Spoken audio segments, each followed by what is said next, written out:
Assalaamu calaykum. Casharkeenu magaciisu ama ciwaankiisu waxa weeyaan love lost love English story. Marka qofkii ee sheekadu no ku dhacday ayaa hadli doonaa. Do you think sheekadani happened to me? Waxay igu dhacday nearly ku dhowaad 10 years ago, 10 sano ka hor. Marka qofkii baa hadlaya wuxuu yidhi these things waxay igu dhacday these things sheekadani happened to me waxay igu dhacday near ku dhowaad 10 years ago, 10 sano ka hor. I live waxaan ku noolaa in city magaalo, but the city laakiin magaaladu was hot, aad ayay u kululayd, aad bay u kululayd. And summer xagaana way ahayd.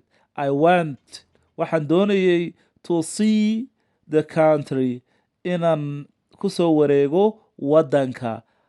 I want waxaanan rabay to walk inaan ku socdo in the woods duurka.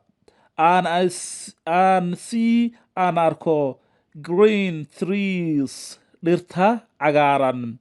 I had waxaan qaatay a little red car gaari yar oo cas ama guduuda. And I had waxaanan qaatay a map too, sidoo kale waxaan qaatay khariiradii si aan ugu ii hagto khariiradu. I drove all night out habeenkii oo dhan waan socday into the country habeenkii oo dhan. I drove all night out habeenkii oo dhan waan wareegayay into the country magaalada waddanka ayaan ku wareegayay. I was happy in my car gaarigayga aad baan ugu faraxsanaa. We had a very good summer waxaynoo ahayd xagaa aad u wanaagsan that year sanadkaasi.